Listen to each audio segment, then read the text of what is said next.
What if I were to suggest that you play a key role in the awakening world? And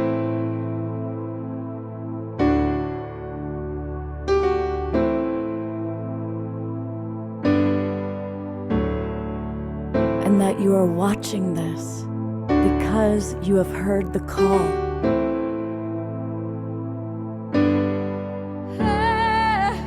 We can start right now by opening our hearts and minds.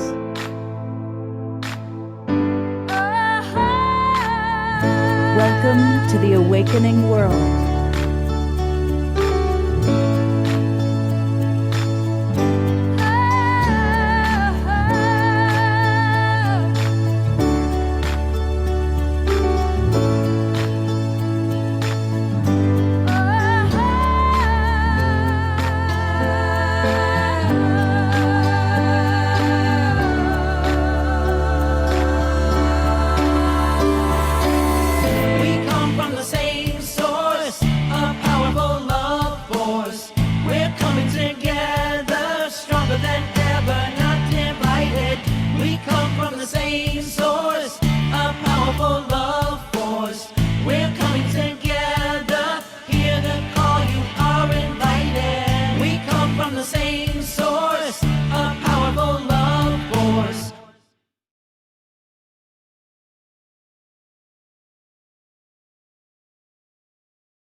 Hey, welcome everybody. It is time for our Wednesday night edition of The Awakening World. I'm Love Coach Scott Catamas. I love hosting this show and I love greeting all of you.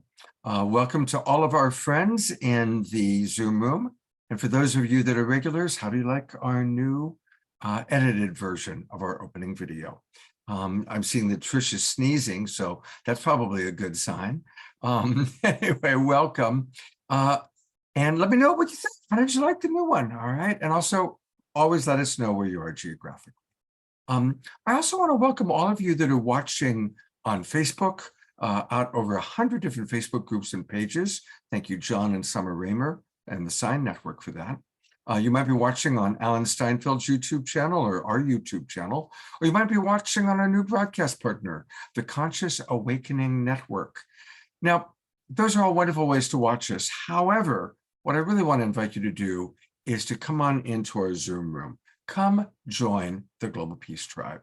It's really easy to do that. Just go to globalpeacetribe.com, globalpeacetribe.com. You can learn more about who we are and what we do, and then click where it says register for the new season. And that'll take you to our registration page. We do 3 or 4 shows every week, live, original, with amazing people like you're going to meet tonight. When you register, you get the links to all of our shows for Wednesday night, Saturday night, Sunday morning, and also the special shows that we sometimes do. And these are some of the amazing hosts and regular people that you'll see on the show. And here's tonight's show, The Power of Safe Mediation. It's kind of a double entendre. We actually have the 2 people that are primary mediators with Safe Mediation, which is a wonderful global mediation company. And then we also have Trish and Paul and myself, who are also people that do mediation. On Saturday night, we are going to do kind of part 2 of this incredible show that we started last Sunday with Chief Phil Lane, grandmother Mona Polaka, and a former Green Beret Special Forces soldier who is the founder of the Warrior Angel organization. And they've all come together and created this amazing coalition of Indigenous people and former military people dedicated to unifying our world and ending war. And then on our Sacred Sunday show, it's all about ascension with the 2 people who literally wrote the book on ascension. Deborah Giusti, my former co-host for Saturday Night Live, and Meg Benedicte, one of our favorite luminary teachers, are going to be with us on Sunday. So register now, come join us. We've got a lot of wonderful things happening. We're going to be doing retreats in Los Angeles and Sedona and Asheville. Come join the Global Peace Tribe. All right. It's all about mediation. And we've got, of course, my wonderful Wednesday night co-host and cohort, Trish. And Trish, I do want to start by asking you, maybe you can share a little bit about the power of mediation as you've observed it as a mediator, as a facilitator. The power of understanding is pretty wild, right? And I'm sure that throughout the rest of this conversation tonight, we'll find ways to go about that, but also see the power in that, the power not only of understanding, but I like to call it negotiating reality, and finding ways to, if you can't come to some sort of reality where you like figure out a way to meet there, that there's a way to actually move through and either move away or move towards conflict, because we as love coaches know that conflict is an amazing doorway into intimacy. Absolutely. Well said. Hey, we just watched that opening video, and I want to just acknowledge for a moment Jay Mayer, who's in the house, and Jay did the editing of everything you just saw. How'd you like that? Give Jay some love. Pop in the chat box. I see thumbs up, wild Abbott. People are, okay, we're seeing good stuff. So, Jay was on me for a while. He said, Scott, come on, it's too dark. He didn't like the opening dark faces. So we brightened it up with some of our favorite co-hosts and luminaries. So thank you, Jay, for doing that. And on Saturday night, we're going to have a new Wisdom Jewels. Remember the Wisdom Jewels? They're back. Wow, Jay's got 4 hands now. How incredible. There is the lovely and talented, emphasis on the word talented, Janice Kaplan. Good to have you guys back in the house. Hey, speaking about also in the house, we've got Kamela Love, Kamela Peace Love, who you've seen on the show before. She's back, and she is one of our safe mediators. Welcome back, Kamela. Hello, Scott. Thank you so much. Great to be here. And I want to acknowledge her. She's in Austin, and she lost all of her electricity today. I got this frantic message from her an hour or two ago saying, I have no electricity. I said, can you find someone who does? And you did. I did. It's been a weird day. We have hoarfrost everywhere. It's really beautiful. It's like a winter magical wonderland. But I did make it to a place with electricity. So here we are. Happy to be on the show. Oh, thank you. I'm really glad you're with us, and you've got a lot of wonderful things to share on this topic. So thank you. Thank you. You bet. The great Paul Sterling is with us, my dear friend, former roommate, soon to be roadmate, and a brilliant coach. And Paul, thank you for joining us, also from a very cold area, Colorado. Yeah, I am. It was 0 degrees a few days ago. And actually, I was in Austin when there was a freeze many years ago. And Austonians are not prepared for ice on the roads and freezing pipes. And it was crazy. So my heart is with you. And thanks, Scott. I think mediation is such an important topic right now. And I'd love to share what wisdom I have about this, and know that it's an ongoing struggle. You wouldn't need mediators if it was easy.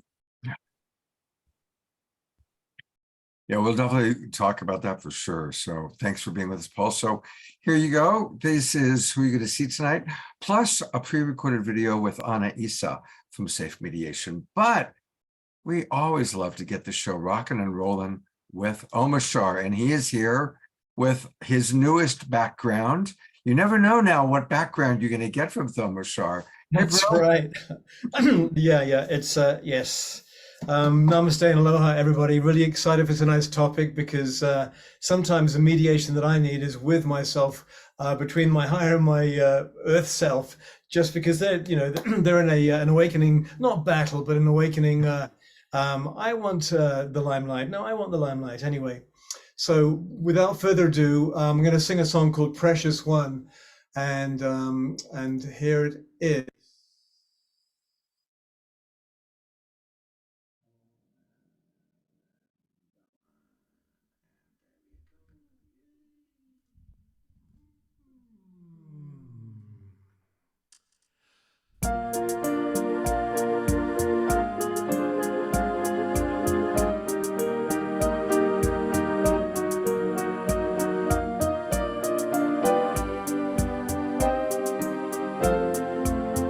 go slow here.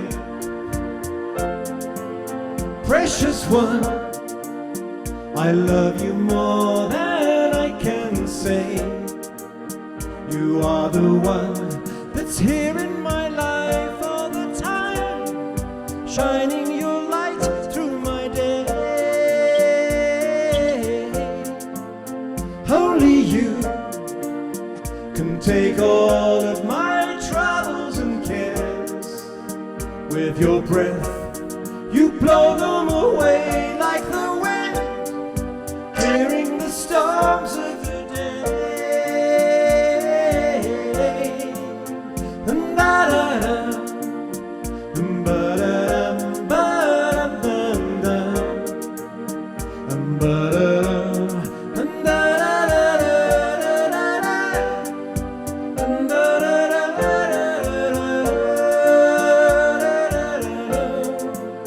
this is the dawn of that bright and glorious day, when your love shines right through the heart of our world, melting what stands in the way. Precious one, I love you more than I can say. You are the one that's here in my life all the time, shining your light through my day.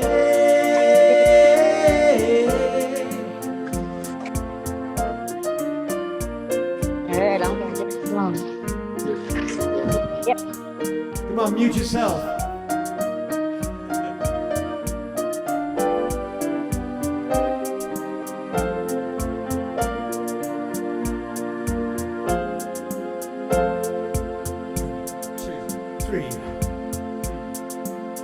Only you can take all of my troubles and cares. With your breath, you blow them away like the wind, clearing the storms of the day. And da-da-da, ba-da-da, dum-dum, ba-da-da.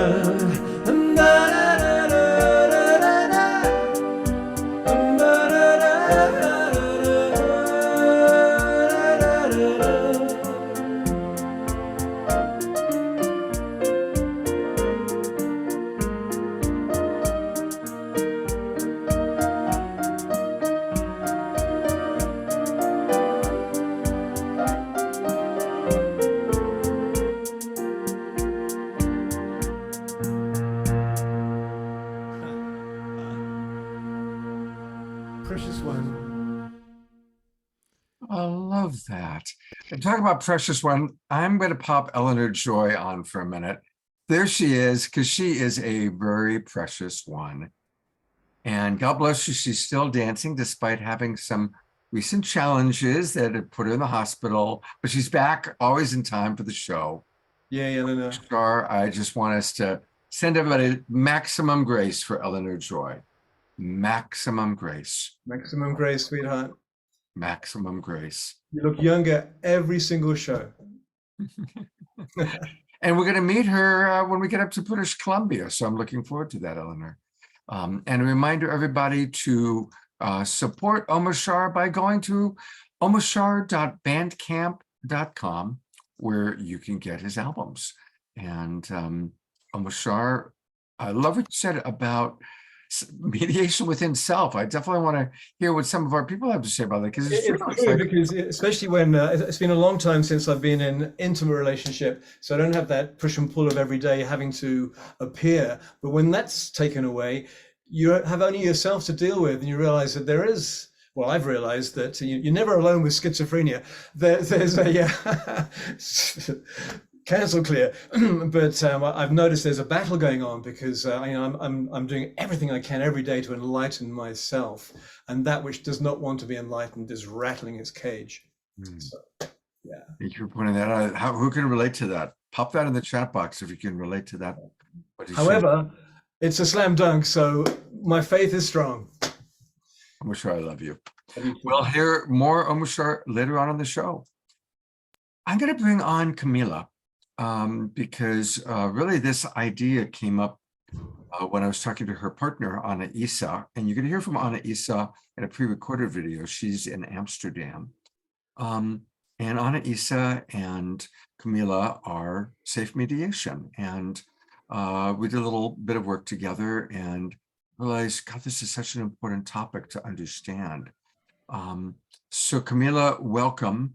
And I've known you for several years now, and I have such respect for you because I know you're really dedicated to bringing love and peace into a system that has thousands of years about punishment and right and wrong and good and bad. And you're transcending that system, which is so archaic. And so I really honor your commitment to mediation and really taking us into a new paradigm of restorative justice. So I'm just going to turn it over to you, and I'd love for you to share with the audience what safe mediation means to you and how Thank that's you. really where we're going. Well, such a beautiful intro. I feel like I don't need to say anything else. You just hit all the main points.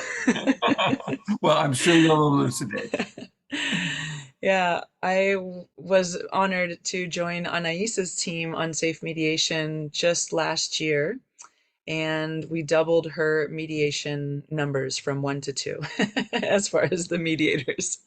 So Anaisa had already been working in the global mediation field. I had been working more in a US domestic mediation field, and we found out that both of us are apt to work together in a niche that is what we're calling Tantra positive mediation. So in the professional world of folks teaching Tantra seminars and Tantra courses and offering Tantra sessions in private as well as workshops with larger groups, there have been some need for mediation in those spaces. So Anaisa brought me onto her team, and now a lot of my workload is in the Tantra space. And it feels really good to serve in that way because I also work in the Tantra field separate from my mediation work. So same with Anaisa. She and I have both been facilitating Tantra workshops as well as building our skills as a mediator for many years. So this is the first time for me that those two worlds have intersect, and it's been a really special niche. That's interesting because all of us, and really until you brought it up right now, I hadn't made the connection, but all four of us that are in this, and Anaisa as well, we all have a significant background in Tantra. I made a movie and I've done multiple television shows on it. I have been studying and teaching Tantra for 30 years. Paul created a video that last time I heard is like 5 million views on Tantra, Paul? No, it's about 6.7 million views right now. Right. And Awesome. Trish also has a long history in Tantra and sacred sexuality. Now, for people who may not know what Tantra is, Trish, would you like to? No, you don't want to educate people about that. I love when I love Need to teach to talk about that piece. Remember, I don't teach Tantra anymore for very specific reasons. okay, all right. I'm happy to. I just taught a course on Tantra last week, so it's fresh on my tongue. Okay, good. I meant to put the spotlight on you and I accidentally removed you. There you go. You're up, Kamela. Okay, so Tantra is a form of practices and beliefs and ways of connecting ourself more deeply with our divine self and connecting with each other in their divine selves. So there's many different practices in the world of Tantra, only a few of which are related to sexuality. In the modern day, I would say there's such an emphasis on sexuality within Tantra, but that's really only a sliver of all the different lifestyle and spiritual walking pieces in the teachings of Tantra. So Tantra is really about, we recognize that there are these polarities in life and there is the human world of duality, and we are searching to grow in all areas of these spectrums so that we're able to embody anywhere along the polarity, for example, a masculine and feminine, that we're able to show up anywhere on that spectrum and integrate the whole pull, the whole from masculine to feminine, integrate all of that into our being, and then we're able to connect with each other as fully integrated beings. So Tantra is really a walking towards greater knowing ourselves and each other as divine. That's how I like to boil it down. Beautiful. You know, it's interesting, George, and I definitely always like to read some of the things, the comments that come in and questions. And George wrote, very interesting. I never would have thought a mediation would be needed at a Tantra event. Well, bro, let me tell you.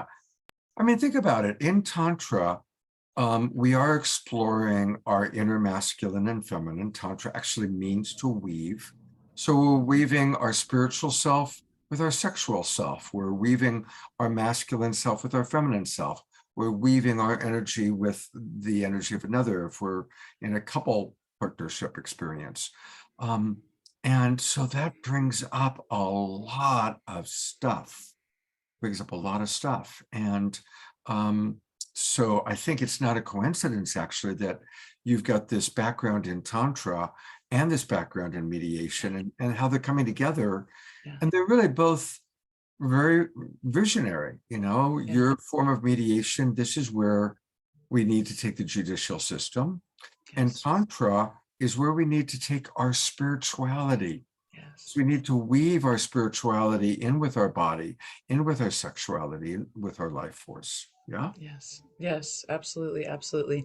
It's, I'm sure many people listening relate because we're in the world of entrepreneurialism that many people have had the experience of running businesses or running multiple businesses or having multiple skills that we're developing at the same time. So for me, it was these two separate worlds that I had developing for many years, that of conflict resolution and mediation and that of sacred sexuality. And then all of a sudden there was this merging because the way I see it is the Me Too movement hit the Tantra field last year, you know, maybe a year or two after the Me Too movement hit America. Then it really had a deeper opening in the Tantra field last year. So there has been a need for mediation, and it is no surprise. And it's honestly, those of us that work in the field of conflict resolution, we realize that this really is across all human behavior. So, you know, take a area of human life. I'm sure the professional athlete realm needs mediation too. I just am not in that niche, and I've never done mediation for professional athletes, but I bet you there's all kinds of disputes there, right? So it's like pick any pocket of human business, hobbies, behavior, and truly there is a need for support getting through challenging communication and challenging negotiations. I'm going to stay with Kamela for just a little bit longer, then we'll hear from Paul and Trish. But since you brought up the Me Too movement and what's happened, I've been brought in to work with several Tantra teachers that were authority figures who have been accused of inappropriate sexual conduct. And there's no doubt that that's happened. One of the things that's been fascinating for me is when I did come in, I actually had some prejudice against some of the offenders because I was aware of some of the harm that they had created.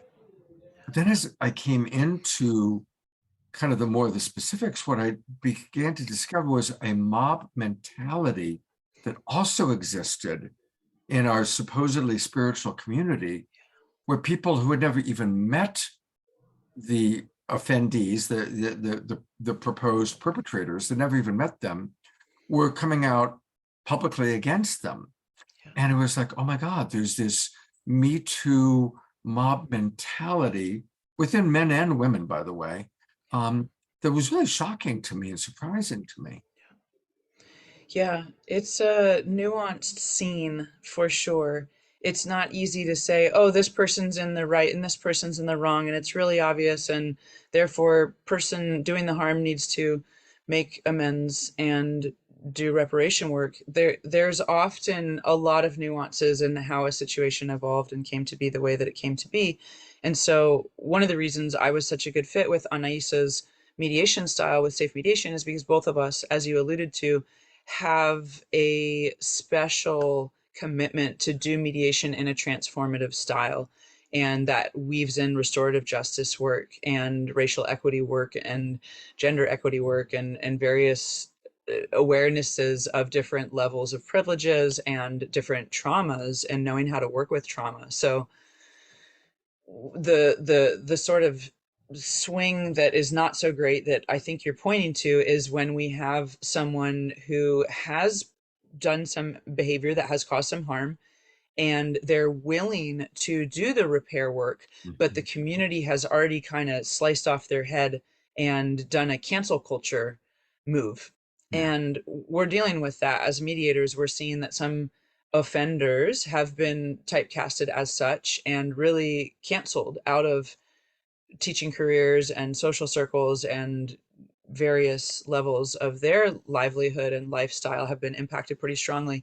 And so what we do in our style of mediation is we help all sides really do internal self-reflection so they're able to see some deeper layers that maybe weren't obvious before when the conflict happened. So we are really doing a type of introspective, therapeutic, transformative mediation style that is, it's not therapy, but it is a way of helping people analyze, how did I help contribute to the situation? And even if I don't agree with this other person's perspective, can I listen and really take it in and help validate that it's true for them?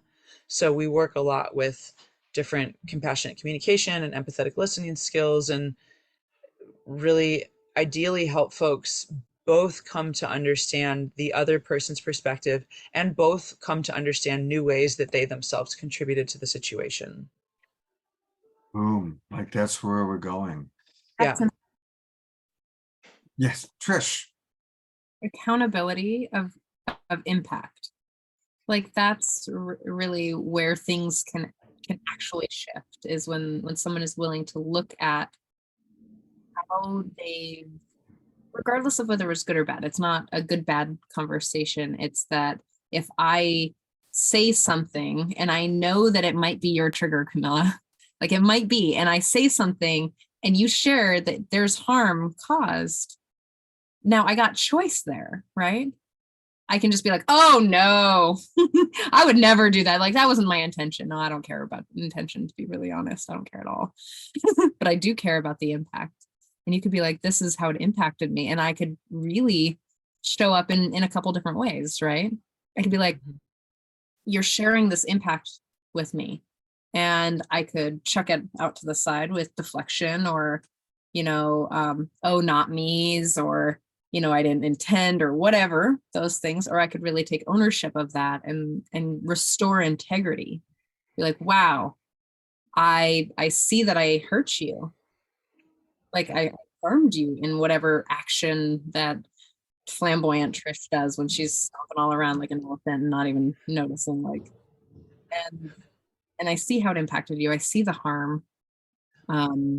This is how it looks. This is what I've done. Impacted you. This is all of these pieces, and this is what I'm going to choose to do in the future. Impact, acknowledgement, and restorations of integrity. Wow. Paul Sterling, I saw you raise your hand. I was just going to go to you next anyway. So you're up, partner.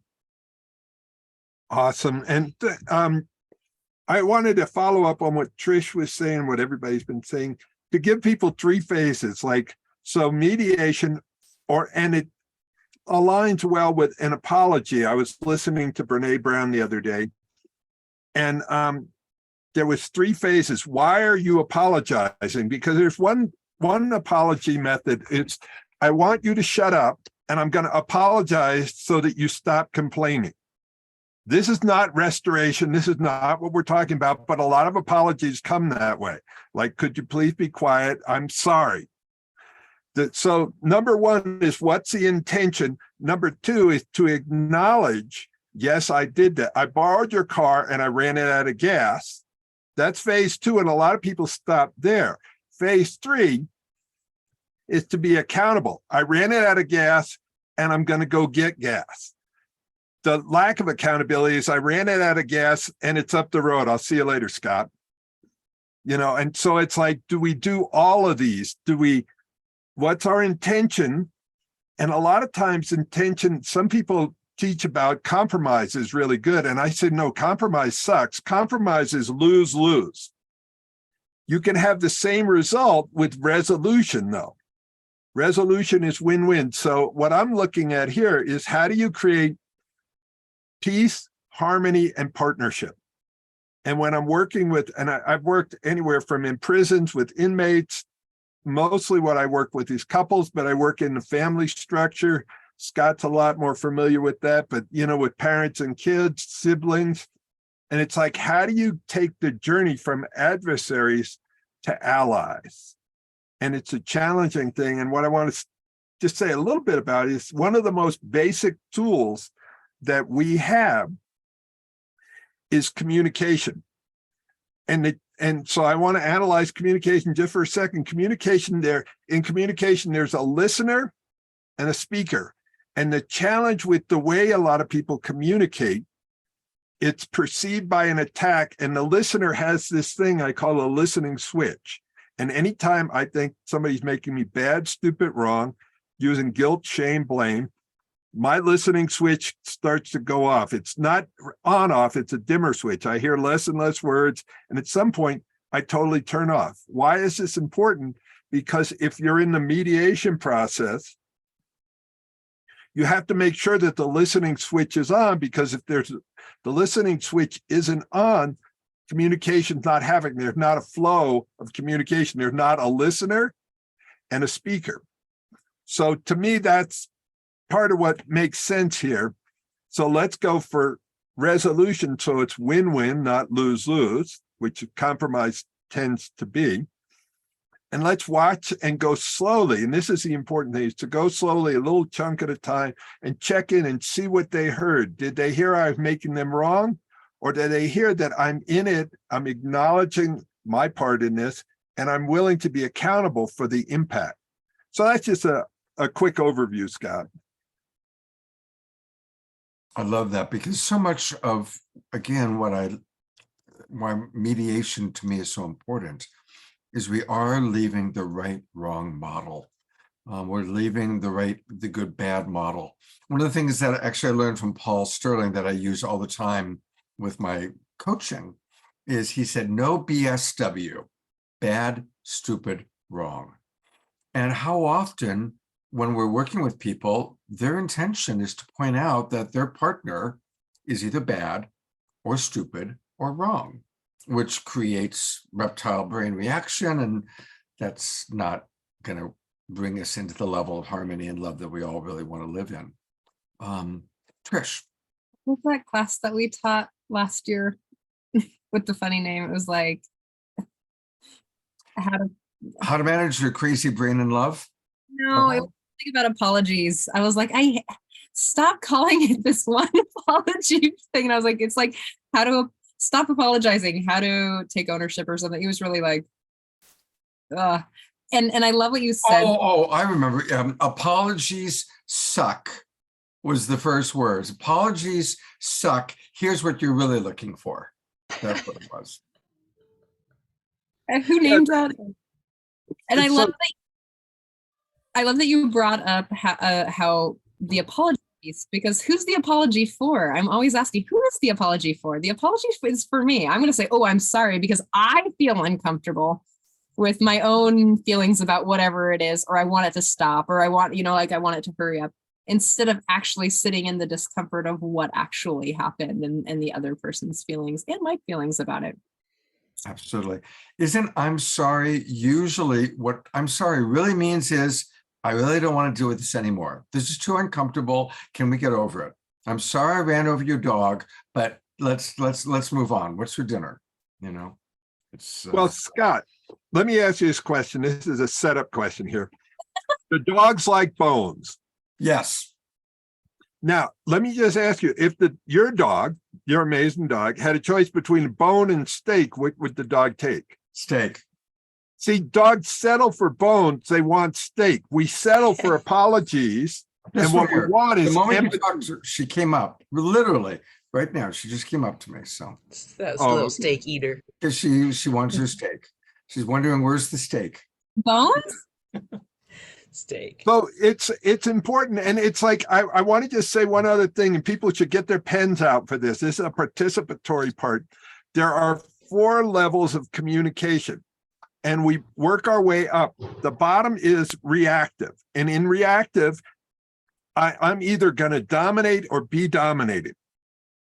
The next level up is I am responsive. So if Trish brings something to me or Scott brings something to me, I can respond. I'm not initiating. The next level up is resourceful. So I can bring something to the table. I can bring something to the mediation.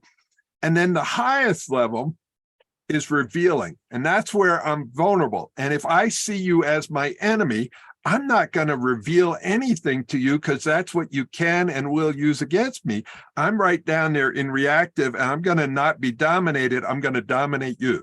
So our job as mediators is to move out of reaction up to either responsive, maybe resourceful. And if we create a safe environment, I love safe mediation. In safe mediation, we can actually reveal, I'm scared. I'm hurt.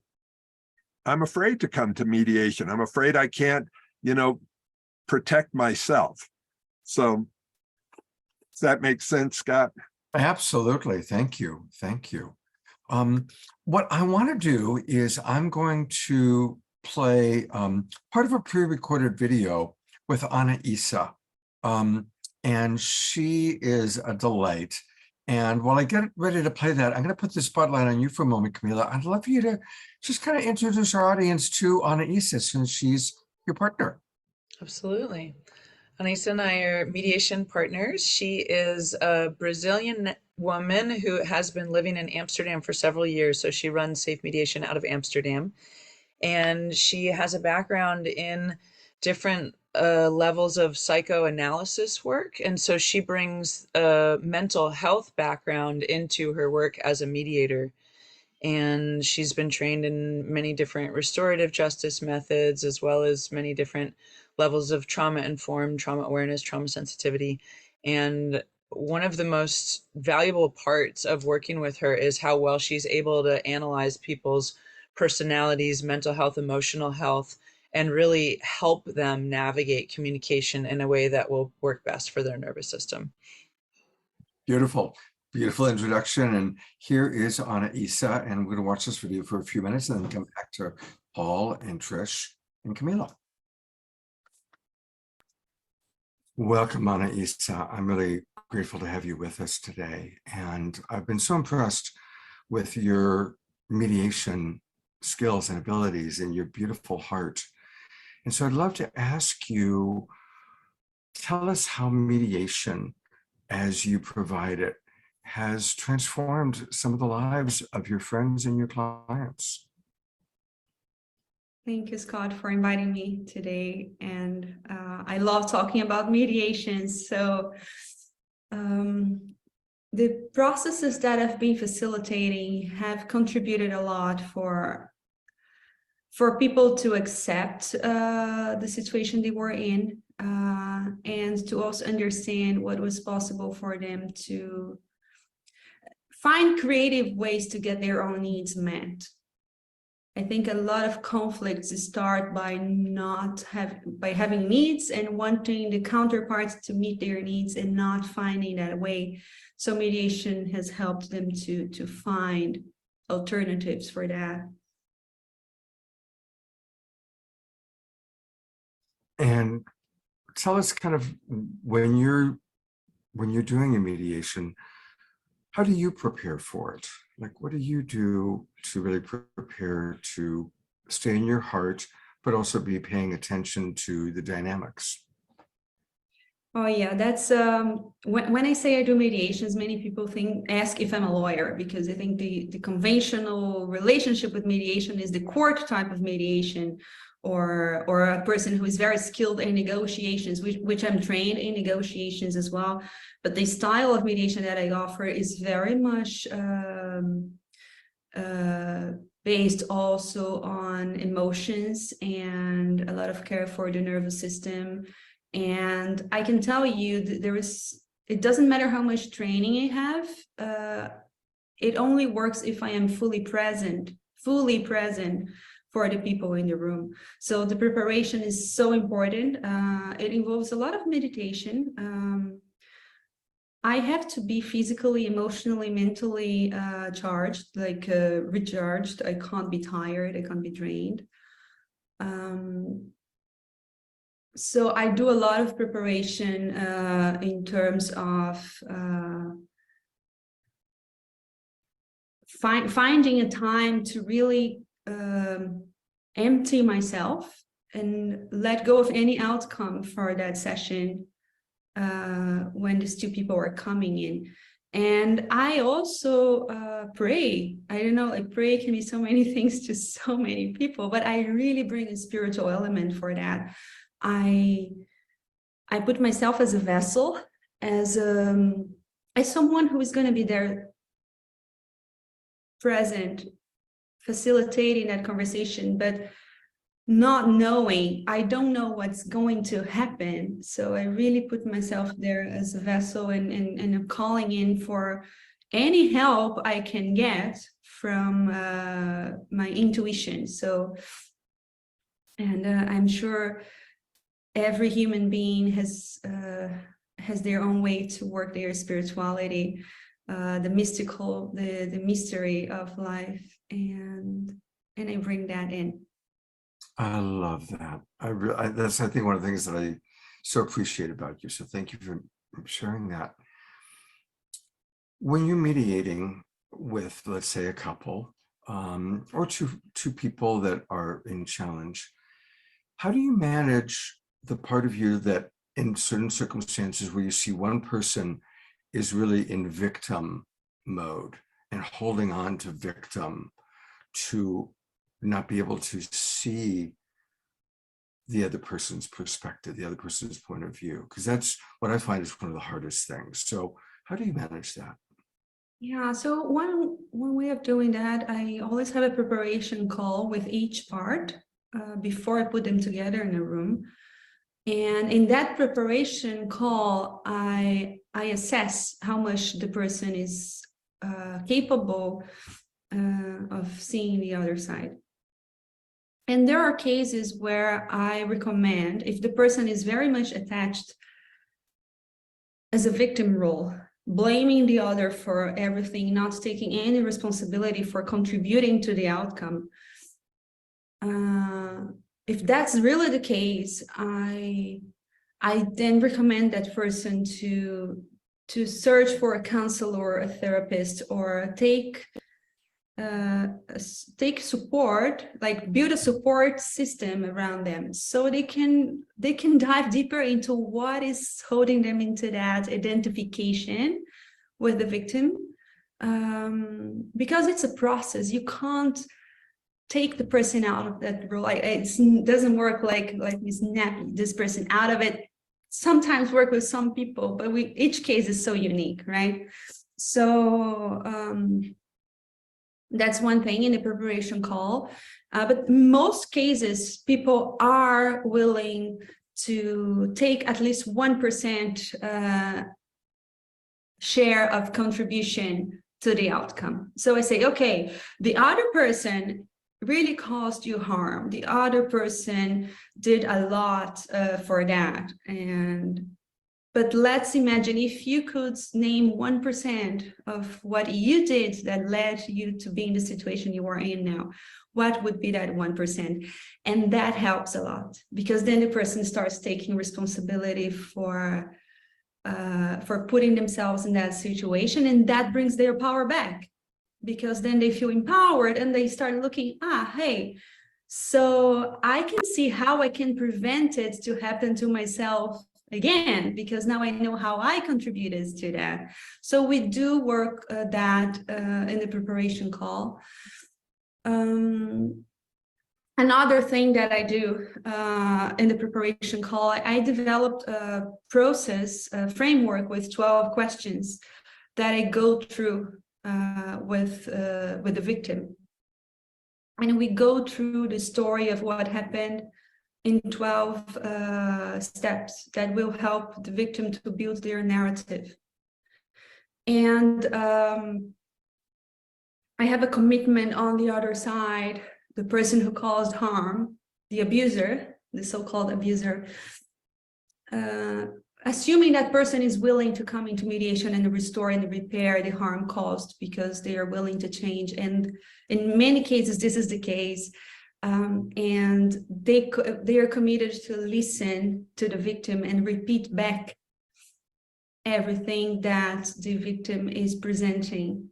Because many times the victim just wants to be acknowledged, and the victim wants someone else to acknowledge that the abuse happened. And just pause it there and bring up our other presenters. I love the way she expresses herself. She's just, she's really bright, but she's so in her heart. Mhm. One of the things that she touched on that maybe Trish, I'd love to hear what you have to say, is she touched on paying attention to the nervous system of the clients. And that's something I know that all of us are aware of, but I just love to, because it's such an important point. So Trish, would you like to talk a little bit about that for a minute? Yeah, well, she also brought it up right around trauma informed as well. And I think that something that every practitioner needs, or any person, I mean, honestly, I think that anybody who dates anybody or wants to love someone might want to be trauma informed. Just my own perspective here, but in the sense of really looking at the whole person and kind of looking at maybe the experiences that this person could have had, that maybe their nervous system was too overwhelmed to actually process the information. I'm going to say that trauma is that for everyone, that it's whatever my nervous system can handle. And if it can't handle over that amount of information, that would be a trauma to my system. Everybody's different. There's 8 billion people on this planet as of just like last month. And so it's kind of like trauma informed means whatever your nervous system can handle is there. So if I've had experiences in my past that sort of set me up to be tripped by, we'll say, maybe I'm sensitive to how a particular male-bodied or penis-having person will talk to me, I might be like really triggered by that because of my past experiences. So when we're talking about trauma informed, it's really educating oneself to know that everyone handles and processes these stimuli coming in at a very different way. There's 7.8 billion or 8 billion realities on this planet. How we process information, how we understand it, how we take it in, how we hold on to it, or where we get, we'll say like, or where we get stuck in it, and how we can communicate about it. That's all in the nervous system. So when you're paying attention to the nervous system, you're paying attention to someone's body language, how they're holding themselves. Where's their jaw? Can you tell if their tongue is at the roof of their mouth? Are you watching them glaze out? Like you're disassociating and you're like, I just want you to get this. And they're like, oh no, it's collaborative, just because I might be the person who is harmed or the victim in this situation doesn't necessarily mean that that other person who did the harm is going to be able to process that information as well. And that a collaboration here is like they could be disassociating just as fast and as hard as I am in any given moment. So again, it's a very skilled mediator can watch all sides.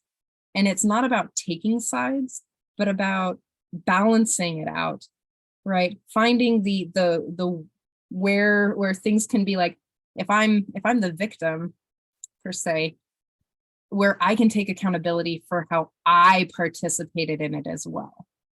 And where that person walked into my trap even, or how maybe I set them up like subconsciously, but also taking accountability and responsibility for impact on both sides.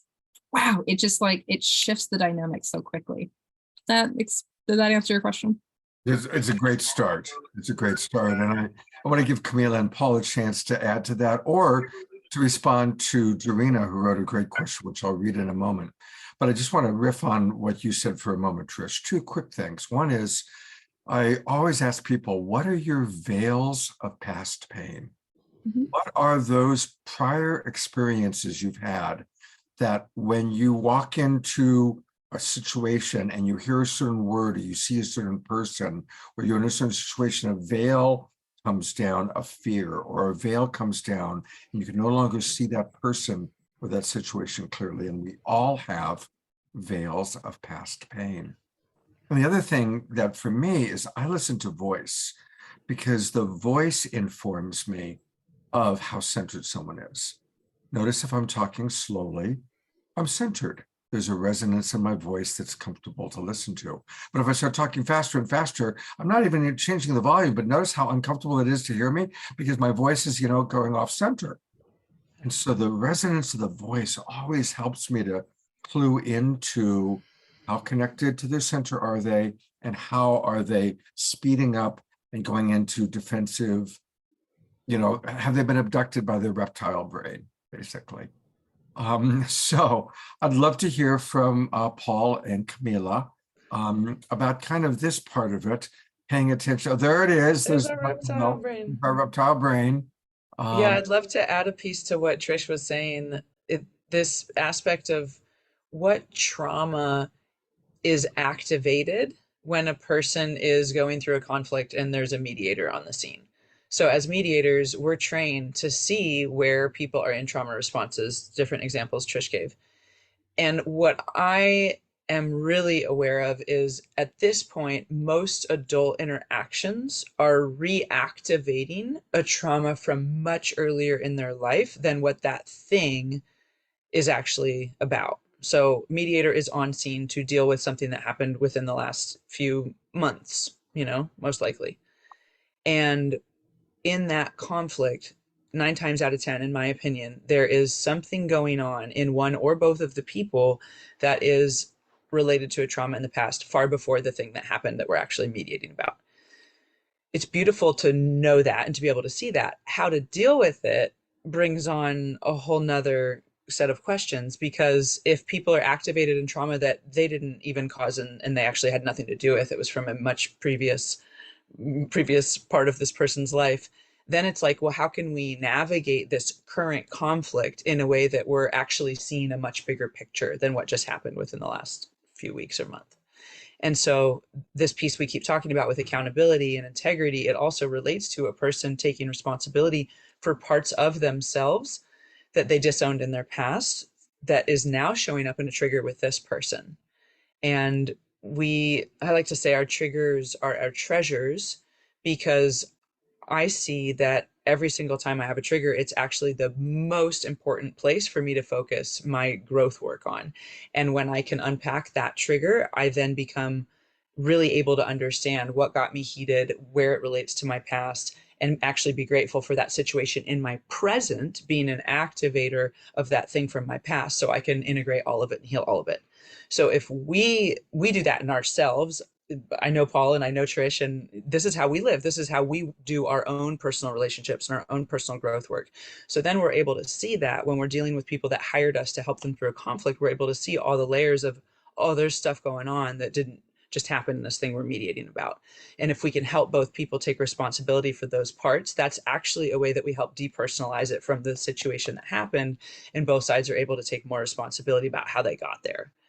And I'm not oversimplifying it to say that's only what's happening. There are real things that happen in real time that people are hurt about and are calling mediators to help with. So I'm not minimizing that.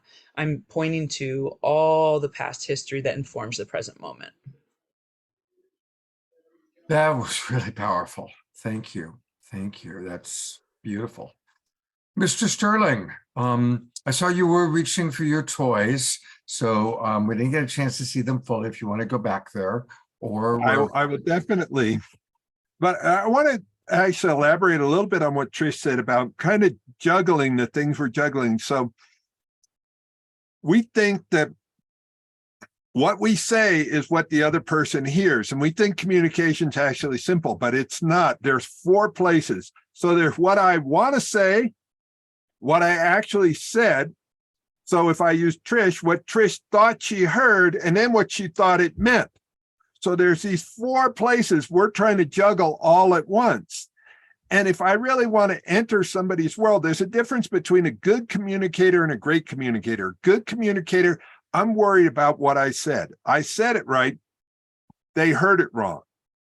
But a great communicator doesn't care I don't care what I said. I care what you heard. Oh, I thought I said, I love you. And you thought I said, go to hell.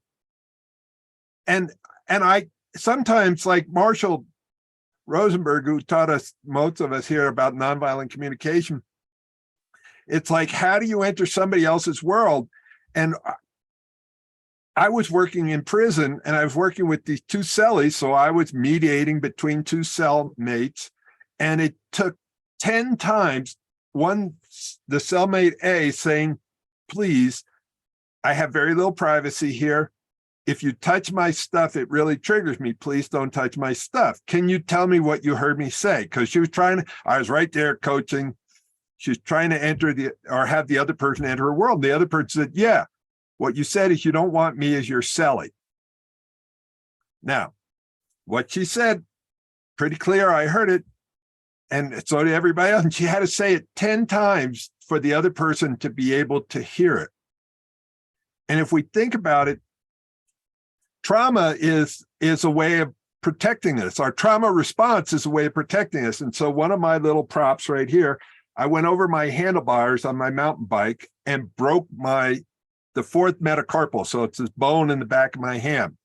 Now, for about 2 months, this cast was really important to protect me. But after 2 months, if I kept the cast on 2 years later, my muscles would start to atrophy. And this is what happens with us as human beings. I was abused as a child. I was this, and I still keep the cast on because it's trying to protect me, but it's atrophying my growth. If I don't heal through the trauma, then I basically use the trauma to put a wall up, and people can't touch me in these areas, or my reaction is disproportionate to the current situation. The last thing I'll say about this is, if I want somebody to enter my world, part of my world is the stories I tell. So Scott, when you did that and you didn't include me or whatever it was, I told myself the story that you don't care about me, or that other people are more important. And this is where I have to be vulnerable, because I am revealing my story rather than believing it. I'm here to bust it.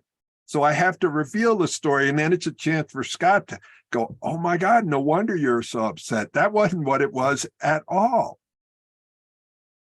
Really good point, Paul. And, as mediators, again, so often we're translators, we're paying attention and either ask, person A to reflect back what they just heard, which is normally what we do.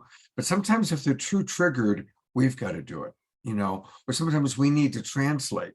If person A is saying something in a very judgmental way, then I'll stop and translate, say, so imagine what you're really wanting to express is, and I'll try and translate it in nonviolent communication language. I'll be going from jackal to giraffe, or I like to say going from reptile brain reactivity to frontal lobe observation or responsiveness.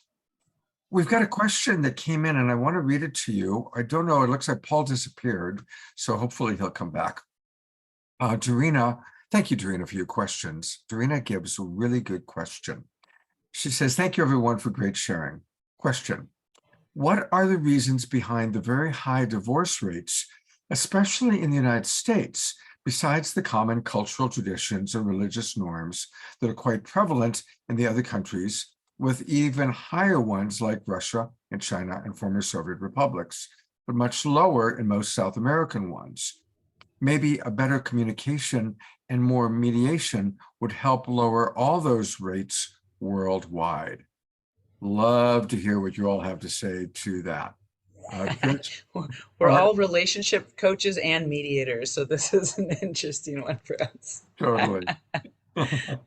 I'd start with a sociological viewpoint on this, to be really honest. So y'all go first, and I'll wrap it up with a. Okay. I'll say a Kamela, you're positive up. one that's quick, and then Okay. you can talk longer, Paul. This is one of the possible reasons that I like to put forth, because it actually is inspiring to me rather than depressing. I believe one of the contributing factors of the major increase of divorce rates in the last couple decades is because, I'll say people, but primarily women, are realizing that they have more power, more choice, and they can be happier than they have been. So they're seeing that they can survive a divorce and choose happier setup in their life afterwards. So I think in the past there was not much permission, and there was not much possibility of social and financial survival for women to divorce. And so a divorce meant you're with this person till they die or you die. And a marriage meant, I just misspoke, sorry, a marriage meant I'm with this person till you die or they die. And now I think people, and specifically women, have a lot more ability to see that they can have a happy life for themselves post-divorce. And so they're choosing happiness over many of the other safety pieces that were part of the constructs of marriage for the last few hundred years until now. I'd love yes, like that's exactly what I was gonna to bring in, because the institution of marriage is also woven into the institution of gender role dynamics, and so that creates places where we're dependent on another person for certain things. This is historically like, if you want to talk about this, we should just put a show on about this specific thing, because I would love to dive into this. If you want to just talk to me about it, I would love to just sit with it. But the piece around hundreds of years, we're cultivating dependency on other people, especially if you keep someone in a unstable position, then they have to rely on you. So marriage, especially in this country, is an institution of property ownership. And if you want to look back, I'll give you the stuff, but it's like, so if you have relationships that are rooted in dependency on the breadwinner, or someone who is controlling the finances or controlling the security and safety, food, shelter, all of those things, then people, especially women, are often like beholden to that. And so as like, just as Kamela was saying, is like, as women are now able to get jobs, and we have bank accounts only since what, like the 60s or something like that, and we have more freedom to do with our bodies in some states, in fact, like now there are more opportunities that we don't have to rely on someone, especially if that someone comes home and who's kind of aggressive or angry or treats us like whatever, that more and more people are choosing their own stability than dependence on another, or codependency. Now, on an emotional level, there's that piece of the divorce rate. Like I don't know if you're all noticing, but we're starting to really see the friction between, we'll call it the dynamics of the masculine and feminine polarity dynamic in the country, of like how we're starting to tease out communication. And again, so I'm going to speak a little on intersectionality right now for just a hot second, is that so anybody who's not maybe at the more privileged top had to learn to attune and conform to the comfort of the people above us. So as a white woman, I'm conforming and people pleasing towards someone who's more powerful, and it just trickles down, right? So as we start to all find our empowerment and start to level out in equity and in inequality, we're starting to find that we're not putting up with as much BS in any dynamic, because we're like, I don't want to feel uncomfortable for weeks and months and years on end, and that my standing up for myself will be better for my children and will be better for everyone. So there's a lot of dynamics. These are just two of the things of many reasons for the divorce statistics. Note to self, we will do a show on this. Why Trish no longer wants to be her man's chattel. That's the word. He nailed it. Yeah, that really is what it was. I mean, That's some long ancient ago. legal terminology right there. Absolutely, not that long ago. Sylvia points out that women couldn't even have credit cards until 1974, right? Yeah. I mean, it's pretty extraordinary. Pretty extraordinary. I'm still like at this age at 36, I'm still not allowed to just consensually choose to have a hysterectomy because I don't want to have children. There's so many weird control pieces that are still in play that keeps us dependent upon. But now that I can actually get an education, I mean, women have fought for education to even become educated. Women have fought to do all of these things that just come naturally to many, many people. So we are now finding places where we can get jobs and we're not reliant. And you know what? Do you know how many older women, like my grandmother, for instance, and I have a 74-year-old friend. I've got like so many like older women friends who are choosing to stay single because they use the one of very many terms, but because I don't want to put up with this shit. I'm like, okay. I don't have, she's like, I can do anything. Like my grandma's like, I can do anything I want and I don't have to say anything to anybody else. And then the little old lady's like, it's just gonna get in the way of my peace. And I'm like, damn, like that's like 74-year-old single women who've been single since they were 40, say. Crazy out there. Well, Paul, we're screwed. Well, actually, No, I don't believe what women want, and now there's two women, so they can either agree or not agree. But see, there used to be a stigma. It wasn't that long ago, 20, 30 years ago, there was a stigma you got divorced. He beat you, he's an alcoholic, he's abusive, but baby, don't leave him because you got a man. And now there's a stigma if he beats you and it's abusive and alcoholic and you stay. So the big shift is that may sound like a little shift. That is a chasm between those two. And that's causing the divorce rate. And the reason to be married is really changing. There are still some incredibly wonderful reasons to be married. And it's also a big industry. And somebody said divorce. Divorce is like a multi-billion-dollar industry. I had the facts at one point. But it's like the reasons to be together are very different now. Yeah. And so, and it's like the rule book may not even have worked for our parents. Definitely not for ours, for us. And it's very ambiguous now because we're having to recreate. So it's like there's this thing, transitions, where you're going from one harbor, you're leaving one harbor, and the other one hasn't showed up on the horizon, and you're in this ambiguous time. We're in this ambiguous time because relationships are different, whether it's a man and a woman or a man and a man and a woman and a woman. So your roles used to be gender defined, and now it's like, what is even a gender? We can define our own gender. Mm-hmm. And who's masculine, feminine? What's this dance that we're doing? So it's a really wonderful time, ambiguous time, and terrifying time all at once. And we're living to be much older. And it's not about you marry somebody for 20 years, and then after 20 years, one of you is going to die, or both of you are going to die. But by that time, we hopefully made enough kids to carry on the farm, to take care of the farm. And it's just a whole different thing now. Certainly, many of us, have multiple deep relationships in our life. And I know that I've had several profound marriages, whether we actually got officially married or not.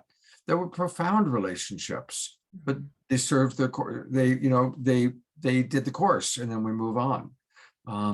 So I want to get back to mediation, and the best way to do that is going to be to go back to the Anaisa video for a little bit. So I'm going to hear just a little bit more from Anaisa, and then of course come back to our wonderful presenters here. Oops. Well, that's what I find is one of the hardest. Each case is so unique, right? to that. So we do work through the story of what happened in 12, everything that the victim. Okay, so what was your share of contribution? What would you? I also make a distinction between you, when you suffered that abuse, you were not that person anymore. You were a different person now. So we play with time. Yeah. I don't know if that was. I loved everything you said. I really did. And even though I've been coaching for 25 years, I just learned some good tips from you. So, I mean, I honestly, that's one of my hardest things, is working with people who play victim to get their needs met. So I love your process, and I really appreciate your wisdom. You have a beautiful combination of wisdom and compassion, which I guess leads to the next thing I'd love to talk about, is how has this work helped you to evolve? And I really have two questions. How have you evolved in doing this work personally? And tell me more about compassion, because I know that compassion is at the center of who you are as a being and the work that you do. Thank you. I think one big thing that this work has brought to me is the virtue of patience. My sister was in the car with me last week, and I see her once a year, and she was just pointing out, well, when we were teenagers, you were very irritated all the time. You had no patience with me, with anybody. And I was just remembering, oh, that's so true. And she said, no, you were so patient. We were in the traffic jam, like stuck in the car for 20 minutes, and it was just chill. And I'm like, wow, you were so patient. And I thought this work of mediation has brought me a lot of that, because we have to meet each person where they are. We can't rush anything, and you have to let go of any outcome. So if I don't cultivate patience, I can't do that work. And so that's a beautiful process for me. And about compassion is another element that I have developed a lot and comes together with patience. You know, it's like the art of accepting what is, and especially working a lot in cases with abuse, power abuse, sexual abuse, emotional abuse, understanding that nobody has bad intentions. When you go deep enough in why a person did what they did, they were only trying to get a very fundamental need met, you know? When you look into cases of rape or sexual abuse, and you go deep into the psychology behind that, and that's well known by now, like many times, like the person who raped, they were seeking love and attention from their mother, and they are very like repressed, underdeveloped child. So it's a lot to look into. It helps a lot to look into every human being in their purity, in their innocence,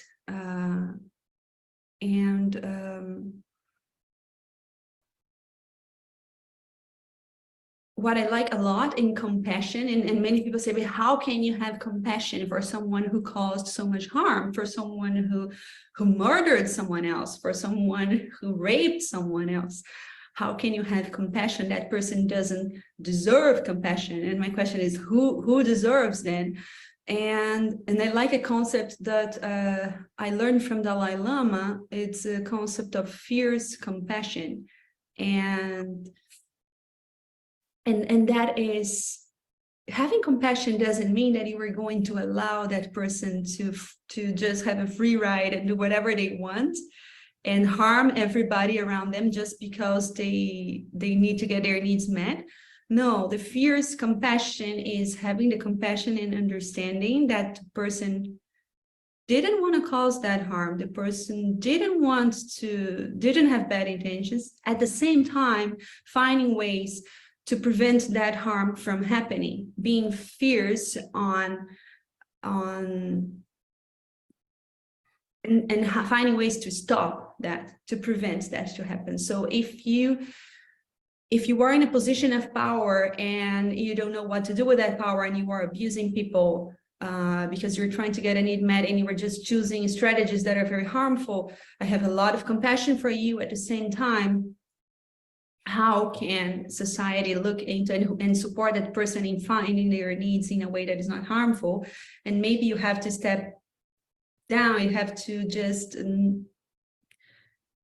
get out of that position of power until you learn how to deal with that power, you know? So that's a lot what I see is the fears, like many people pointing out what is wrong with the leaders, what's wrong with the abuser, without having any compassion for them as a human being.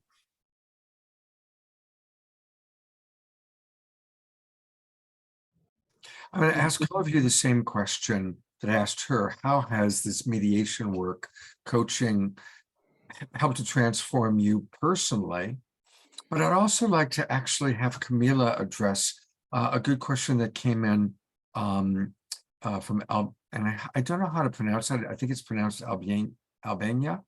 But she asked, family mediators in court system versus family mediators available outside of court system who are not attorneys. Do people with problems really reach out or know where and how to reach out? And so, yeah, I'd love to hear from you guys talk about that for a moment, and then we'll get to the question. Sure. I think it points to a gap that exists right now in the non-lawyer mediation field. And I'm speaking as a person who was a practicing lawyer and was doing really alternative transformative mediation work as a lawyer. And then I chose to stop working as a lawyer about a year or two ago. And now I do mediation work and I don't do lawyer work. So I have the experience on both sides. And I think that the mediation field is most well supported currently by court systems and lawyers, and the more community-based mediation and restorative justice circling and things like that have their own niche markets under those names, like community-based mediation or restorative justice circles. So unfortunately, the word mediation still denotes lawyers and court-ordered mediation a lot. And I think over time, eventually, we will have more and more mediators that are non-lawyers and more mediators that are trained in restorative and community-based styles that I would say probably Trish, Paul, and I would all fall into that category. And we're the type of mediators that are more about the healing of relationships for real, not just a negotiation to come to what Paul indicated as a lose-lose compromise. And I really agree with what he said. So court mediation is basically compromise based, and most people walk away feeling like they gave up part of what they wanted and they got part of what they wanted. So partial win-win, partial lose-lose, put them together. It's not a true win-win because there's the partial lose-lose in there. And the type of mediation work we're doing is for me connected to a man named Johan Galtung, his work. And I studied this years ago, so forgive me if I'm mispronouncing his name, but I think it's Johan Galtung. And his mediation style was called transcendent mediation or transcendence, something like that. And it was like we transcend beyond the current platform of negotiation and compromise. And we're going to another dimension. We're going to another reality. We're going to the reality where people's needs truly can all be met simultaneously and synergistically. And that's the work we do. And that's why we're good coaches and good mediators, because it's really the same thing when we're coaching people in relationships. We're helping them find where they're both thriving and they're both winning in that relationship. And it does exist. It is possible. And like Johan Galtung said, it's transcending previous ways of humaning and communicating and finding really this new earth reality, which is a place where we're synergistic, a place where we care about each other's needs, where I actually want my partner's needs to get met, where I want my business partner's needs to get met. And, you know, being on a business relationship with Anaisa is a great example. We're just so synergistic and so supportive of each other. And we so genuinely care about each other's needs, even though technically it's an employer and an employee, right? But it's like we are weaving together, supporting each other in every way possible. And I can tell, I feel it. It's different from working at other companies with people that don't have the communication skills we have. Yes, yes, yes, yes, yes, yes. Period. Yes, yes. Yep.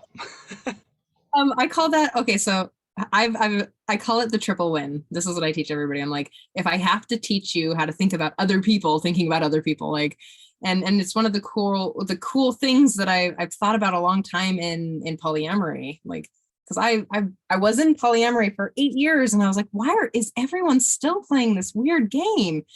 It's like that, and there's always so much conflict there, and I was like, why can't we all just play the triple win? And this is what so it's like, am I winning? Like, yeah, I'm totally winning. Are you winning? Yes. Is our winning going to help other people win? Yes. And that's really what I run all of my decisions through. And it's really just actually talking about nervous system relaxation. So I'm super excited about, can you say that guy's name again one more time? Yeah, I'll try to look it up and send you a link. Johan Galtung, and he's Swedish, maybe Norwegian, somewhere in Scandinavia. I think it was Swedish, but I studied him years ago.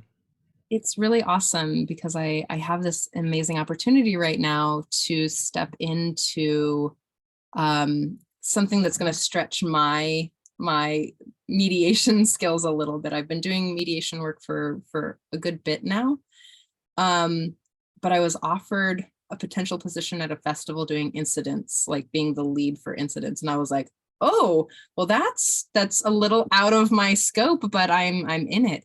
And what we were talking about is what I just want to bring back in is compassion for everyone. And I often tell my clients, and something that I remember for myself is that it's okay, so people's thoughts and behaviors are strategies to get their needs met. Some people's strategies are like great and collaborative and connective, and some just suck. I've had some strategies that were really, really crappy, like, and some people I know have really like manipulative strategies to get their needs met, or victimized or perpetrator or whatever savior strategies. They're just not exactly that effective, efficient, or feel-goody, and nobody wins, or maybe one person wins occasionally in those strategies. But in mediation, you're looking for, like what Paul was saying, you're looking for where everyone can connect to. I call it, again, I don't really like the term compromise. I like negotiation. Talk about the kink scene. Like everyone's trying to negotiate here to get all of their needs met as close as possible. And so in the triple win, I'm like, okay, so if Kamela and I, if we're winning, like, but everyone else is kind of losing because we're winning, I'm like, our imaginations aren't working hard enough here. Like, I know that we can use our resources, our brain, our strategies, like read some books to expand it, whatever it might be, whatever we're working for, to really help the world. So if we had children and we were conflicting, I'm just going to make up words now. If we were conflicting here and I want to win because I feel slighted, then what is my strategy here and who does it harm? Like if I'm, so if I'm like in conflict with Paul, is there a way that I can be a little bit more generous with my time, connection, collaboration, and compassion for his humanity? I have got strategies too that are kind of shitty. Can I have some kindness and compassion for my shitty strategies? And can I show up a little bit more generous with his shitty strategies or your shitty strategies? Like, you know what I mean? I love what Anaisa, I love that she brought that in. Let's just send her some love because that was okay. And Thank you. Our wonderful Omashar found Johan for us. So here is Johan Galtung, and he received the People's Nobel Prize on Saturday, December 2nd, 2017, 5 years ago.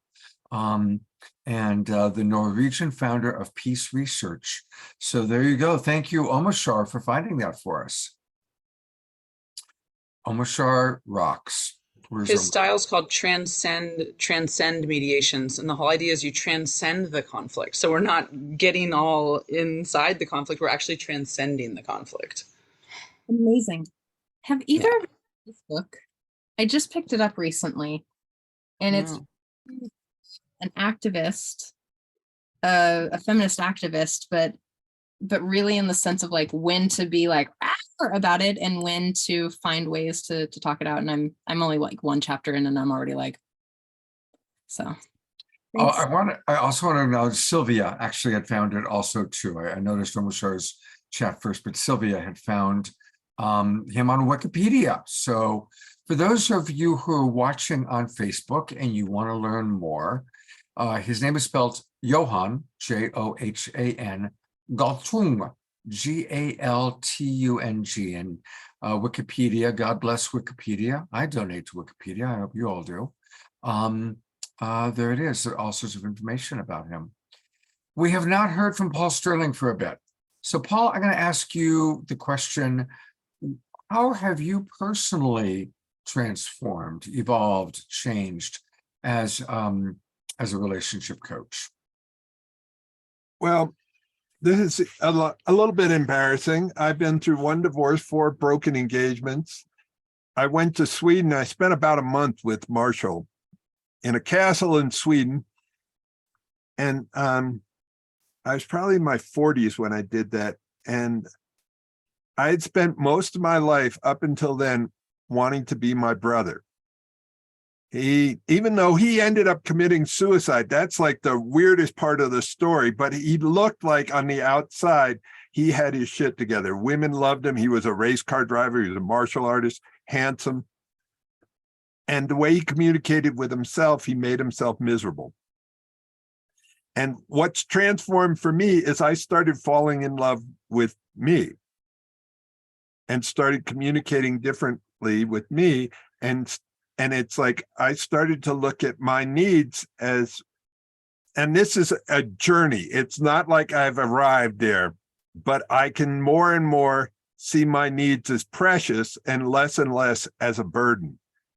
And if I slow down when I'm communicating with others, especially if someone's got a different opinion of mine or a triggering opinion, if I slow down and try to really listen to their story, there's a place where I have some people listen from their head. If you listen from your heart, you'll have a visceral response. Like, of course, no wonder they're feeling upset or angry or belligerent. If I was telling myself that story, I would feel it too. So it's transformed the way I relate, my relationship with myself, the way I communicate. I work from minimum to maximum security with inmates, men and women, and taught them a different way to communicate with themselves. And one of the moments that really resonated with me or struck me, I was working with the maximum security men. I just had 2 days with them. It's the end of the second day. This guy is walking past me and he stops. And like, at least I'm on spider sense when I'm in jail. There's something about it. I'm heightened awareness. When I'm working with a group of inmates, I never had security guards in with me. So if I upset them, I might pay a severe price. So he stops, he starts backing up, and he looks at me, and I say this, I get touched, and he said, Paul, if I had learned this in high school, I wouldn't have spent 20 years in prison. And look at the price, 20 years in prison, the price for him, his family, us taxpayers. We paid 20 years of minimum $30,000 a year to pay for this guy to keep him locked up, and maybe more than that. And what did we get? We got a broken man with a broken heart. And the reason I did the prison program is because I basically believe, and I know it's not true 100% of the time, that most people are doing the best they can with the tools they have. If we don't give them better tools, and one of the most foundational, important tools is our ability to communicate with each other. Thank you. Thank you. Yeah, and I ended up, the last thing I'll say, you know, and you're going to talk about it, but I ended up making so many painful communication mistakes. Some people say, you know, I only make the mistake once. I say, oh, that's BS, man. I made the mistake so many times I wrote a book about it. This is the book of Paul's mistakes. But I wrote it so I could learn about it. When I shared that with Marianne Williamson, you know, somebody else had said, I wrote this book to get the word out. And she said, no, you didn't. You write that book to get the word in. So I wrote that book to get the word in me. So I communicated differently, and I had more compassion for myself and for other people, and whether they're in their victim story or I'm in my victim story, you know, what's the underlying precious need that I'm trying to meet? So beautiful. We're gonna hear more from Paul. We're not done. We're gonna go till 8 o'clock. We're close to that tonight. But Kamela and Trish, I'd love to hear, same question. How have you personally transformed through this work? And then we're going to go to a special guest, Shine Kelly. Kamela, you're up. For me, it is really truly a life committed to transformational work. And that looks a lot of different ways for me. It's in my tantric work, it's in my shamanism work, it's in my mediation work, it's in my EFT tapping work. There's so many different, it's in my Sufism and spirituality. There's so many different ways that I do transformational work that it is actually hard for me to say, okay, well, my work in mediation was responsible for these ways that I grew. But I will tell you, I have over the years taken so many different courses in communication, so many. I've really put myself in a role of learning about communication so that I can really have some level of mastery in myself and be able to really support people in relationship and in conflict. So there's little moments in my life all the time. I'll give you a short answer. In the last 48 hours, I had a really challenging conversation with a couple people, and there was some tension, and I was feeling the way that I could have slipped into feeling ganged up on, where they had a closer relationship with each other than with me. So I was kind of feeling this 2-on-1 theme. And I could have gotten into all the ways that I wanted to defend and explain this particular comment that came towards me. And I was able to reflect on every part of that inside of me. And I was able to choose love. And it was exactly the piece that Paul was talking about. Does it matter to me more that I understand myself when I talk, or the advanced level communication? Does it matter more if they are receiving my communication, right? For someone to actually take our own responsibility for how our communication lands out there is what Paul was saying the distinction is between a good and a great communicator. And in this challenging conversation I had 2 days ago, it was like really this moment in my brain. It's like I could track the few different steps and the few different moments of emotional wanting to go here or here. And then the mastery moment of actually it really matters more to me that they feel safe with me, that they feel like we're creating a synergistic relationship. So if there's something about my communication that isn't landing well out there, I'm invested in making it land well out there, which has nothing to do with what I think I said is right or wrong, or, you know, it has nothing to do with my ego. It's all about creating an effective relationship out there with them and taking responsibility for how I occur to them, knowing, because we do this work so deeply, knowing that they're listening through their perceptions, through their traumas and triggers, through their stories about themselves, through their stories about me. These things are operating all the time in our worlds of communication. So I would say a lot of the gems that I experience getting deeper and deeper and more years into this self-growth work and into this communication work is those moments where it's like I see myself having the choice that feels like a mastery moment, where I would rather lean into a loving, synergistic experience than try to protect or explain myself. Beautiful. I am so grateful that you found a friend with electricity tonight. Really, I'm reminded of how eloquent you also are, and also I just want to acknowledge your soul's growth, because that space, to be in that place of not going into victim, not going into defending, not going into being right, but really considering how is my communication landing? What's going on with this other person? That, heaven on earth is when we all think that way. That's heaven on earth. Thank you, Trish, Scott. what's your transformation story that you'd like to share?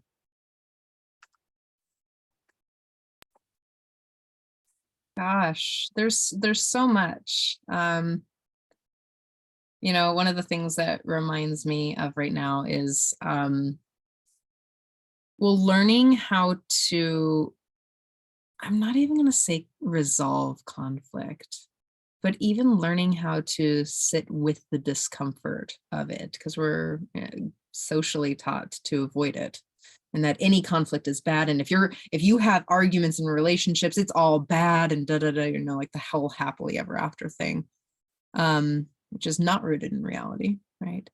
That one of the things that I've really appreciated about not only learning how to sit with the discomfort, but also to sit with my own pain around the harm that I've caused, and being able to expand my capacity to be compassionate with another person's pain and suffering, and to acknowledge and really take accountability and show up in that place. Like, it's changing the way that I do everything.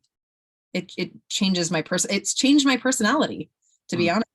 You've seen it over the last maybe year or so, 2 years.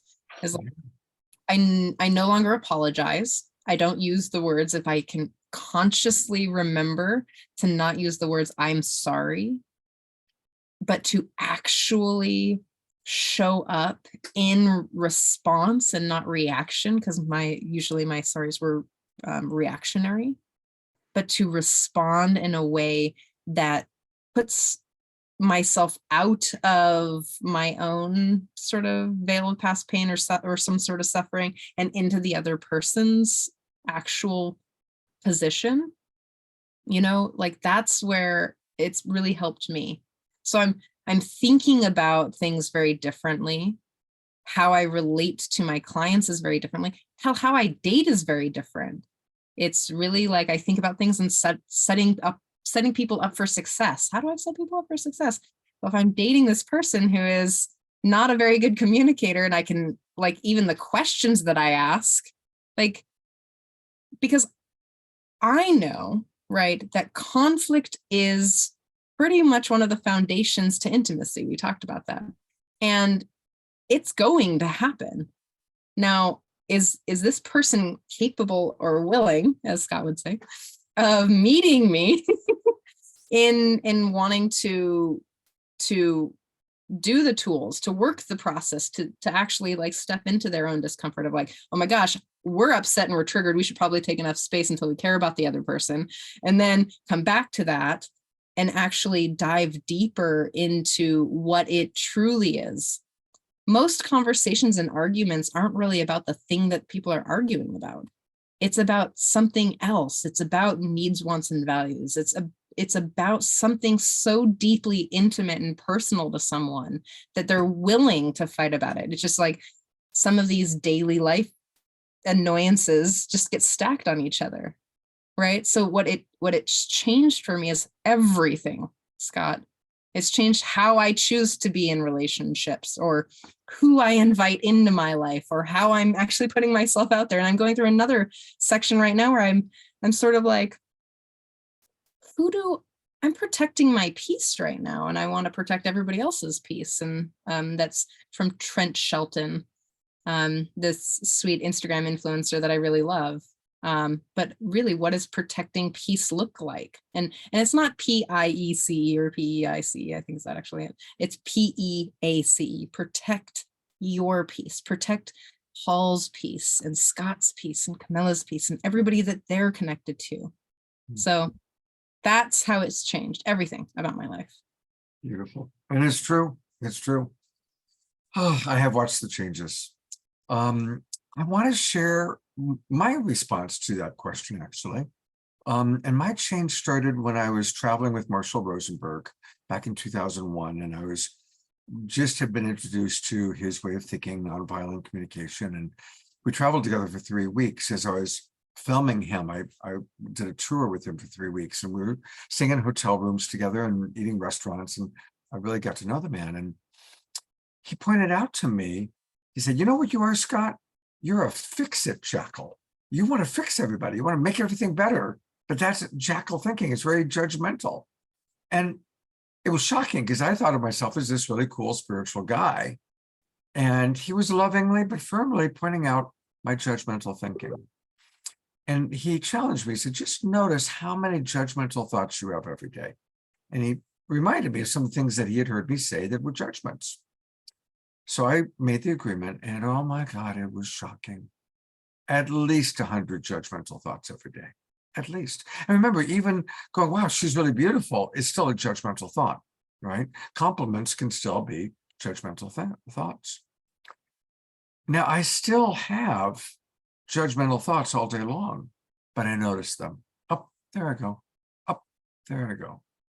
And if it's a judgmental thought with a twinge, with a thing, I'll almost never say it now. I'll almost never express it out of my mouth. And if I'm on my best, I notice, okay, what's my unmet need, or what is it that I'm longing for that's on the flip side of that judgment? The other thing I'll say is that as a coach, I just see that what destroys relationship is when our partner or our friend, when we feel judged, blamed, shamed, as Paul would say, bad, stupid, or wrong, when those things happen, that's what destroys relationship, not differences. There's always going to be differences. The more time you spend with someone, the more differences there will be.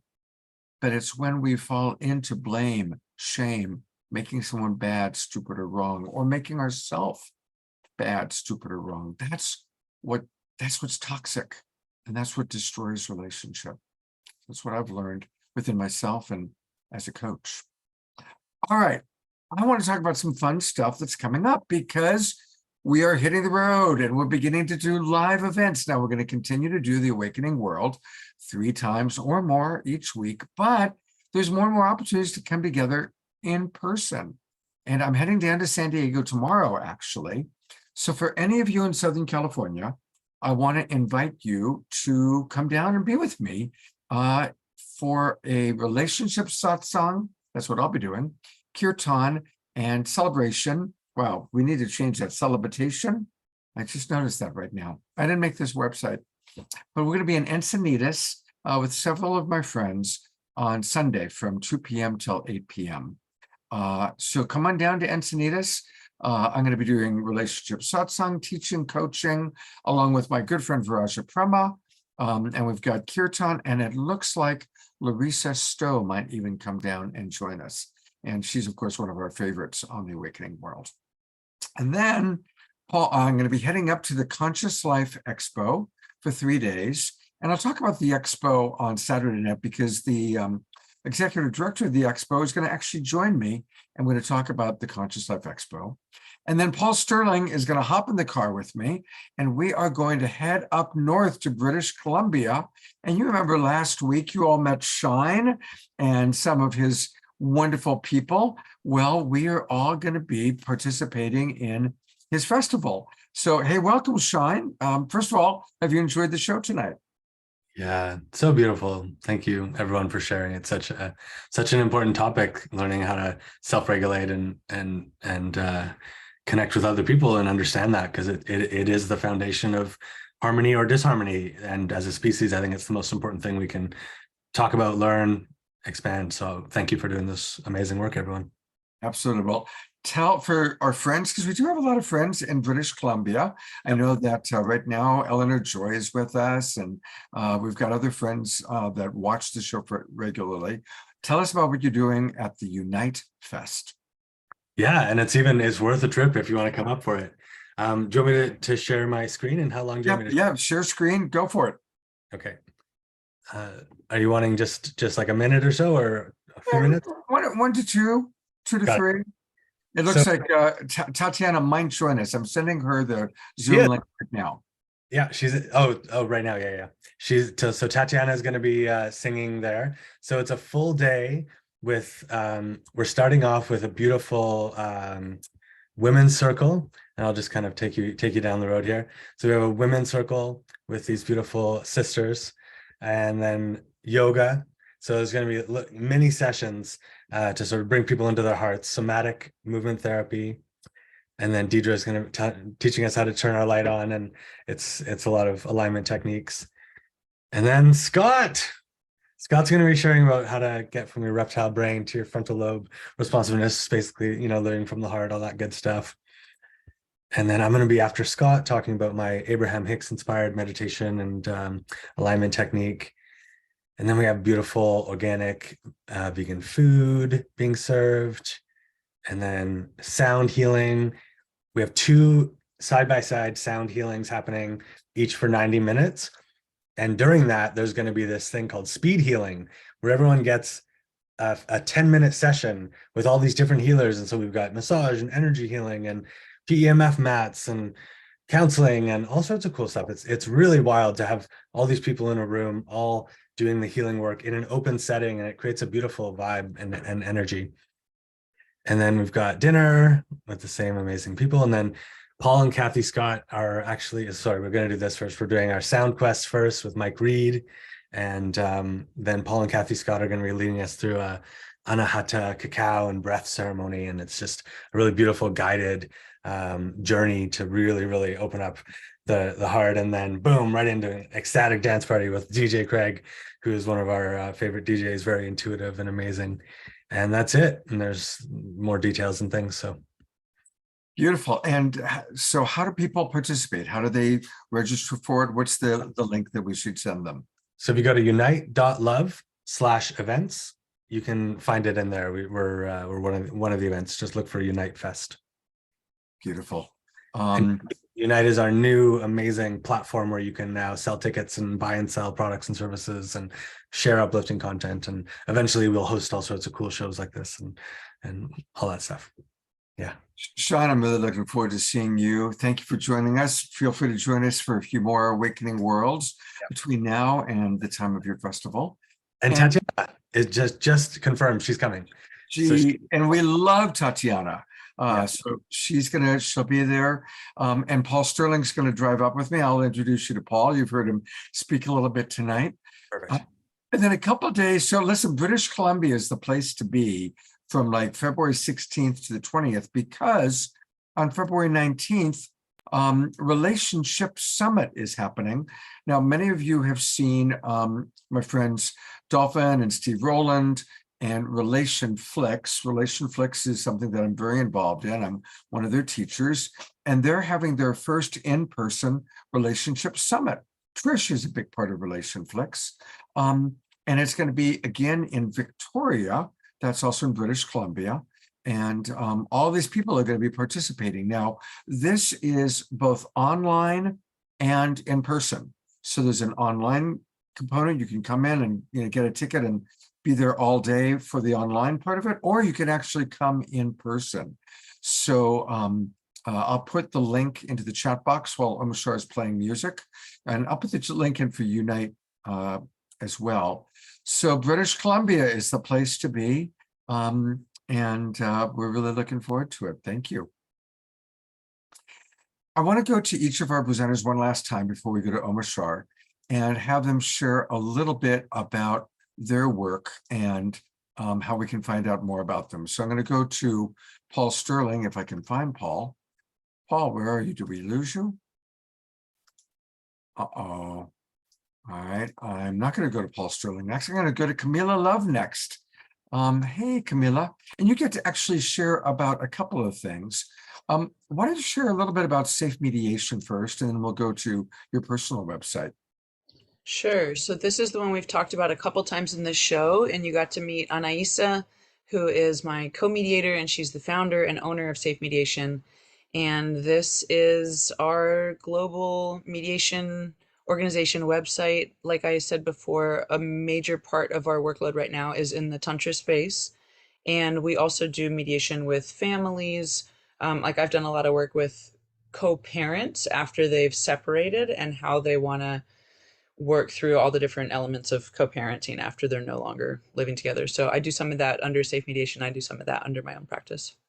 Great. And one of the things that I noticed and I did talk to Anaisa about this, is that you provide a free 15-minute call. We do. So, for example, I know that Bonnie and Roger asked, they want some support on something. So Bonnie and Roger, I encourage you go to safe-mediation.com.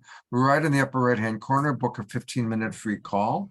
And you'll probably talk to the lovely Denise. She's a sweetheart. You can select your date and time for your call. And that's a way to kind of meet Kamela or Anaisa and see if they're the right mediation service for you. Indeed. And then your own personal website is integrate-legacy.com. Integrate-legacy.com.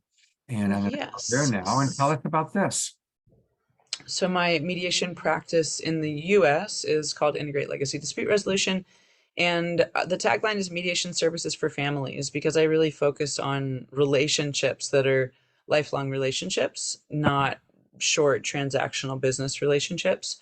So my mediation work is the good stuff and the hard stuff, the relationships that really matter, and they tend to be the deepest seated conflicts that have lasted the most number of decades. So I work with adult siblings who've inherited a family home and they're trying to be co-owners of this property together.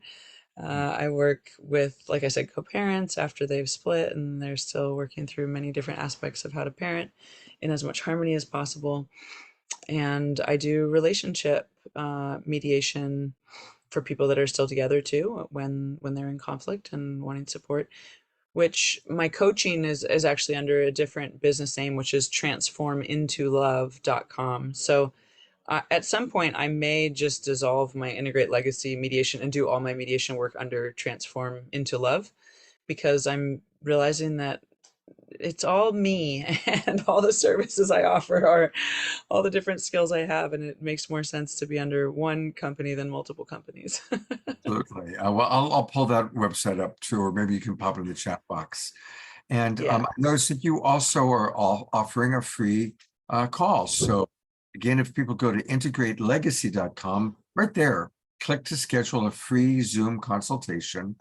And I love what you said, impeccable and approachable conflict resolution and facilitation services for all families, no matter background. I love that you've chosen to see same gender relationships, people of color, just all shapes, sizes, colors, ages. That's really beautiful, the carousel that you've created here.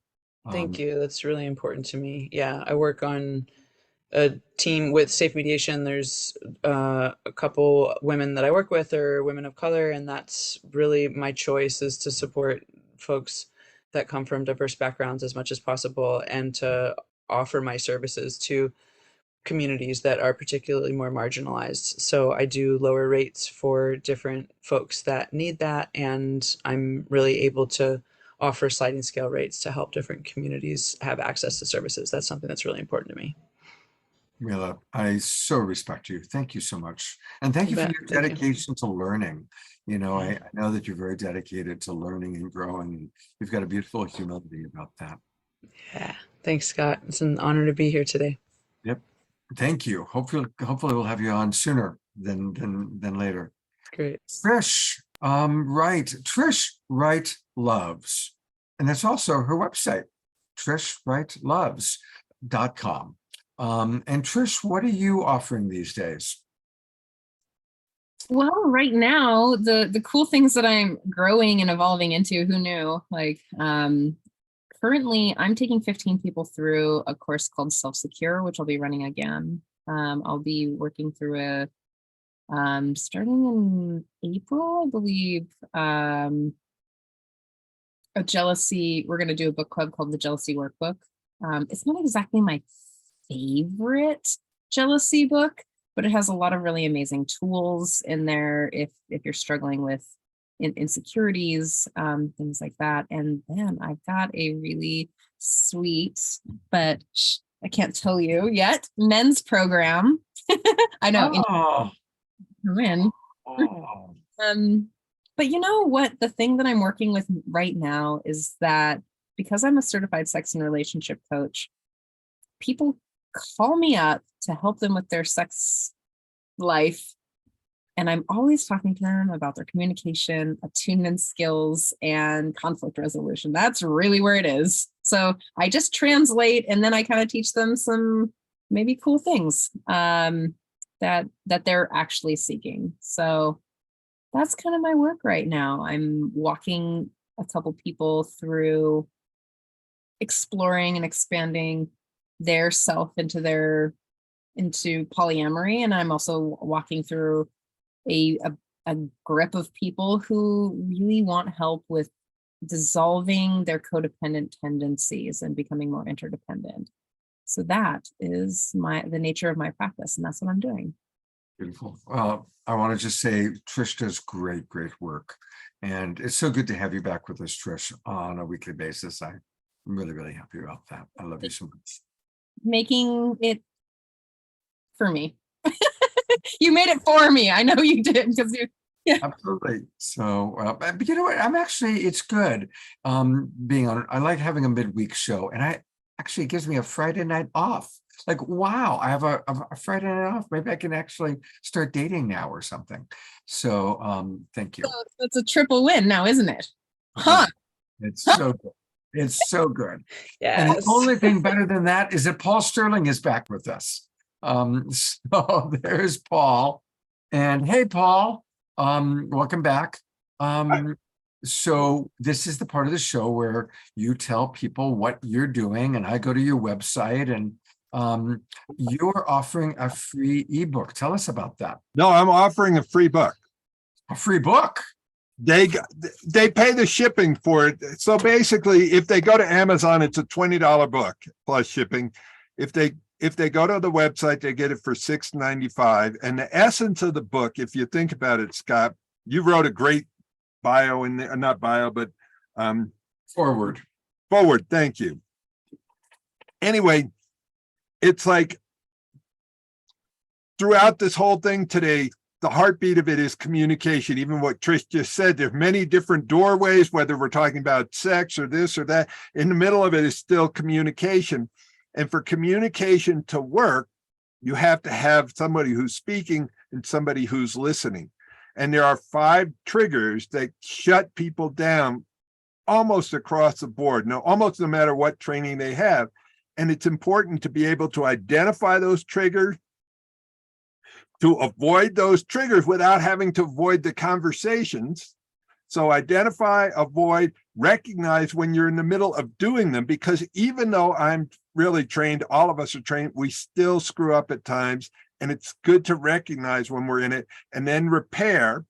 And the last thing is how to create a safe space after you repaired, so that people can move up to that higher levels, get out of the reaction, move up to responsive, resourceful, and revealing. And so I wrote a book about that journey, and it was in response sort of to Marshall Rosenberg's nonviolent communication book. His is the book of what to do. Mine was here are the 5 triggers to avoid. So these two work together really well. Beautiful. And the way to get there is by going to, I put the chat, it's a fairly lengthy. There's an easy way in, Scott. Oh, what's the easy way? Argue less, love more.net /free book. And it will forward you to the same place you just took it. But that's the easy thing to remember. Argue less, love more.net /free book. And you can also, if you'd rather listen to it, there's a place where you can get the audio. If you're international, I'm not shipping the hardcover book out anywhere but around the US. So if you're international, you can get a digital copy of it and get the audio. And there is a place where people can sign up for the intimacy workshop and other workshops in there and find out more about what I have to offer. And the one like closing thought is that all of the speakers tonight, I'm speaking for you, hopefully, you know, but the compassionate side of us is always a choice. Like I go to the gym every damn morning. It's not like I can go to the gym and have my final workout and then I'm fit for life. This is a lifetime process and we're in it. And I look at Trish's the most learning machine I know.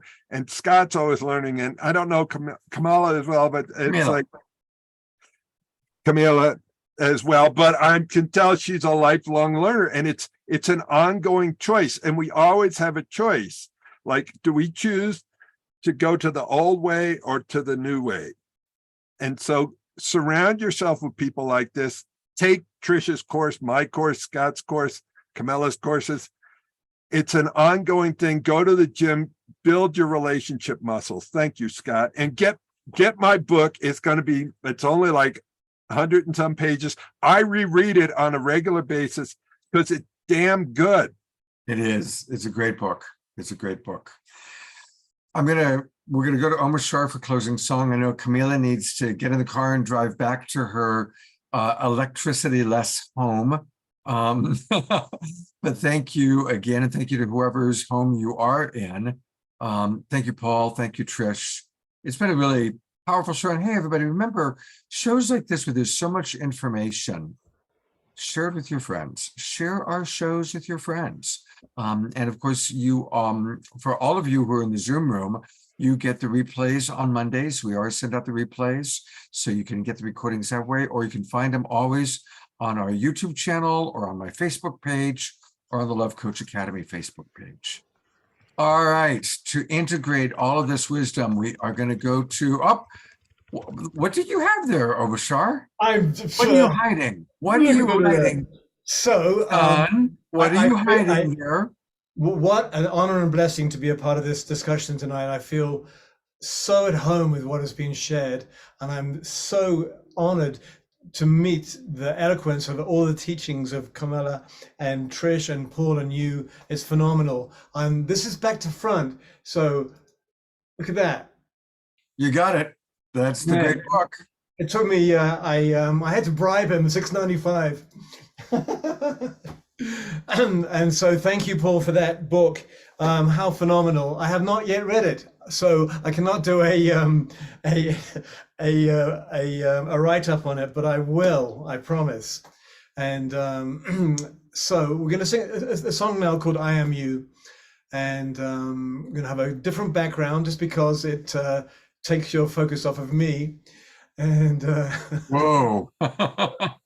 And get ready to dance. Eleanor Joy is already dancing. So I know. I'm going to start playing music yet, and she's dancing. Here we go. Look into my eyes, my eyes, my eyes.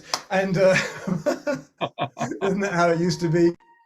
I love you so much. All of you. I think we're ready. Okay. Right.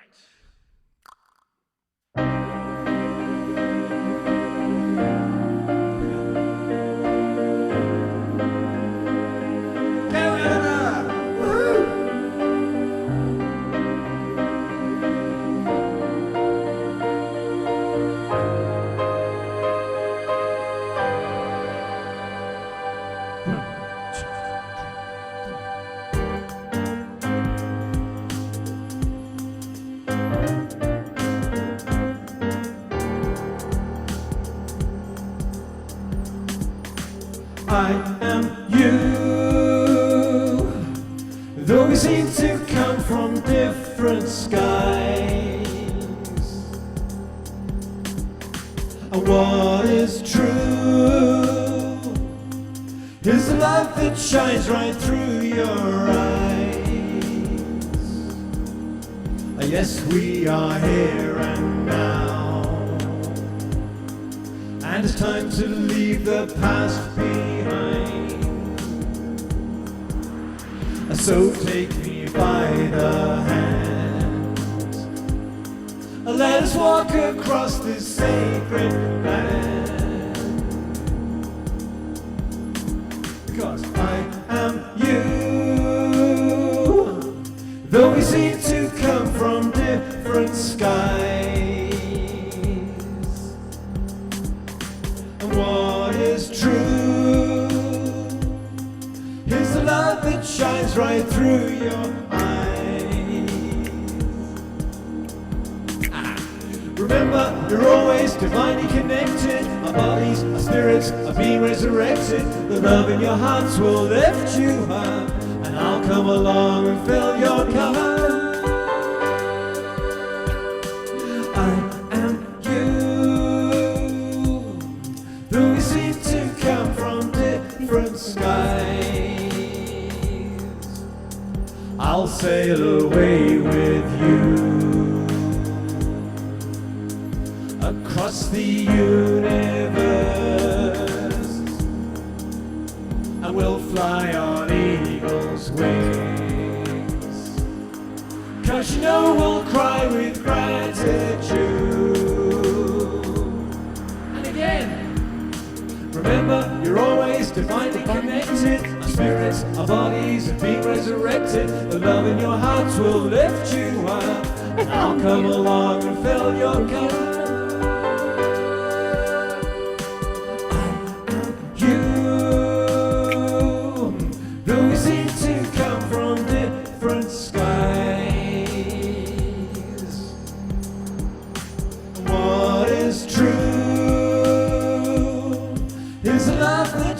Right through your eyes. 1,000 sunny days describes the joy I feel. I'll walk 1,000,000 miles, because you know we'll see the truth revealed. And we will.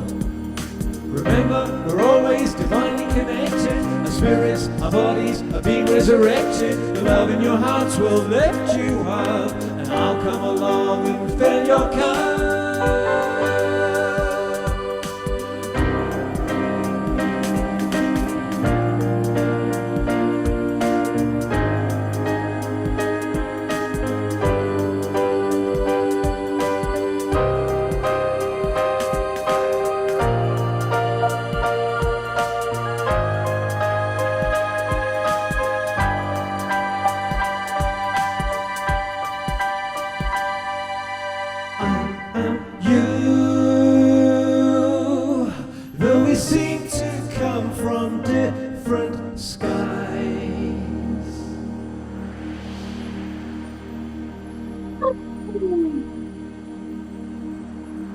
So twinkle, beloved brother Omashar, another wonderful show, another wonderful pair of musical numbers from our beloved brother.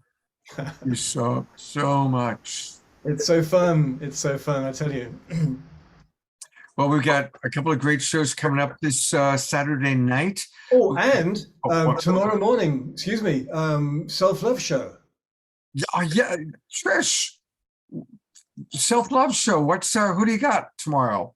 Like, oh yeah, you're right. I'm teaching tomorrow.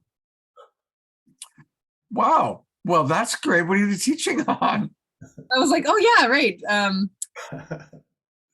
It's a surprise because I was like, our person that we had on backed out. So I was like, oh, I guess I'm just gonna and one of the tools that I'm teaching on is about reassurances and reassuring people and being generous with your attention.